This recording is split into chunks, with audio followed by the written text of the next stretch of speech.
আফগানিস্তানকে হারিয়ে সিরিজে এগিয়ে গেল বাংলাদেশ। 2 শতাধিক কর্মী নিয়ে জামায়াতে যোগ দিলেন শ্রমিক দল নেতা। অবশেষে খোঁজ মিলেছে ডিবি হারুনের। ইসরায়েলের বিরুদ্ধে যুদ্ধে নতুন বাহিনী ঘোষণা।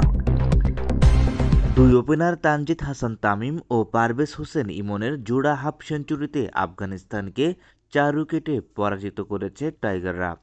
এতে 3 ম্যাচের টি-20 সিরিজে এগিয়ে গেল বাংলাদেশ। সংযুক্ত আরব আমিরাতের শারজাহ ক্রিকেট স্টেডিয়ামে প্রথম ব্যাট করে আফগানিস্তান 9 উইকেটে 151 রান সংগ্রহ করেছিল। জবাবে তামিম ও ইমনের ব্যাটে ভর করে বাংলাদেশ 18.4 ওভারে 6 উইকেটে 153 রান সংগ্রহ করে ফেলে। তামিম 37 বলে 3টি করে বাউন্ডারি ও ওভার বাউন্ডারির সহায়তায় 51 ও ইমন 37 বলে 4টি বাউন্ডারি ও 3টি ওভার বাউন্ডারির সহায়তায় সর্বোচ্চ 54 রান সংগ্রহ করেন। উদ্বোধনী জুটিতে বাংলাদেশ 109 রানের দুর্দান্ত সূচনা করেছিল, কিন্তু আফগান অধিনায়ক রশিদ খানের বোলিং তোপে হঠাৎ করে ছন্দ পতন হয়। রশিদ 1 ওভারে তামিম ও সাইফ হাসানের 0 উইকেট তুলে নেন। নিজের পরবর্তী ওভারে জাকের আলী 6 ও শামীম হাসান 0 এলবিডব্লিউ ফাঁদে ফেললে বাংলাদেশের স্কোর দাঁড়ায় 6 উইকেটে 118 রান। আসা যাওয়ার মিছিলে বাংলাদেশের লক্ষ্যে তাড়া করায় তখন কঠিন হয়ে পড়ে। শেষ পর্যন্ত নুরুল হাসান সোহানের 13 বলে অপরাজিত 23 রানের সুবাদে বাংলাদেশের জয় নিশ্চিত করে। 2 শতাধিক কর্মীকে নিয়ে জামায়াতের ইসলামীতে যোগদান করেছেন গাইবান্ধার পলাশবাড়ী উপজেলার মনোহরপুর ইউনিয়নের শ্রমিক দল নেতা আব্দুল বারী মণ্ডল। গত বৃহস্পতিবার 2 অক্টোবর বিকেলে মনোহরপুর ইউনিয়ন জামাতে কার্যালয়ের সদস্য ফরম পূরণের মাধ্যমে আনুষ্ঠানিকভাবে দলটির সঙ্গে যুক্ত হন তিনি। এই উপলক্ষে মনোহরপুর ইউনিয়ন শাখার উদ্যোগে একটি আলোচনা সভা অনুষ্ঠিত হয়। সভায় সভাপতিত্ব করেন মনোহরপুর ইউনিয়ন জামায়াতের সভাপতি আসাদ আলী।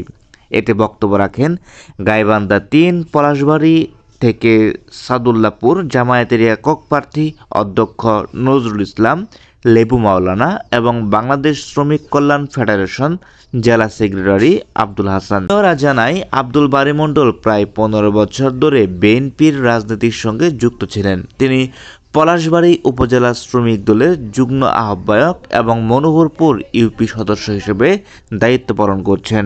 আব্দুল বারী মণ্ডল বলেন, ছোটবেলা থেকেই আমি জামায়াতকে ভালোবাসি। জামায়াতের আদর্শ ও কাজকর্মে উদ্বুদ্ধ হয়ে দলটিতে যোগ দিয়েছি। জামায়াত ইসলামীর পলাশবাড়ী উপজেলা শাখার আমির আবু বকর সিদ্দিক বলেন, আমাদের দলের আদর্শ ও কাজকর্মে উদ্বুদ্ধ হয়ে আব্দুল বারী মণ্ডল ও তার অনুসারীরা জামায়াতে ইসলামীতে যোগদান করেছেন।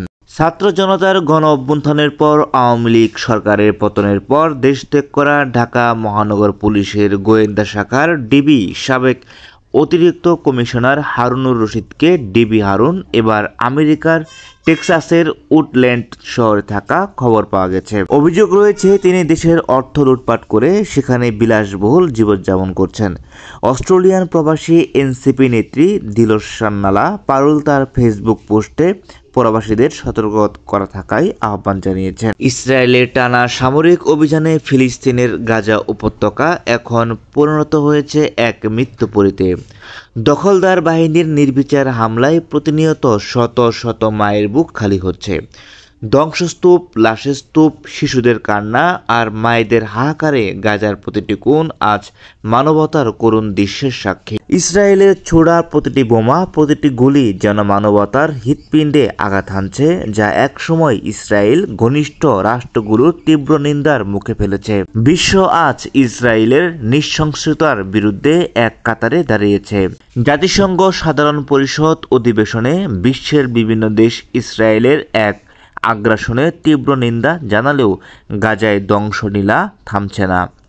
এমন পরিস্থিতিতে ফিলিস্তিনকে ইসরায়েলের দখলদারিত্ব থেকে রক্ষায় এক ঐতিহাসিক ও সাহসী প্রস্তাব সামনে এনেছেন কলম্বিয়ার প্রেসিডেন্ট গুস্তাভো পেট্রো। তিনি কয়েকটি দেশকে নিয়ে একটি আন্তর্জাতিক সেনাবাহিনী গঠনের প্রস্তাব দিয়েছেন। ইয়েমেনের সমর্থন আন্তর্জাতিক বাহিনীতে যোগ দিতে প্রস্তুত হুতিরা। প্রেসিডেন্ট পেট্রোর এই ধারণাকে সাধুবাদ জানিয়েছেন ইয়েমেনের সুপ্রিম পলিটিক্যাল কাউন্সিল চেয়ারম্যান মাহদিয়াল বাশাদ। তিনি কলম্বিয়ার প্রস্তাবটিকে সাহসী ও ঐতিহাসিক বলে অভিহিত করেছেন এবং ফিলিস্তিনকে দখলমুক্ত করতে কলম্বিয়ার প্রস্তাবিত বাহিনীতে যোগ দিতে ইয়েমেনের প্রস্তুতির কথা ঘোষণা করছেন।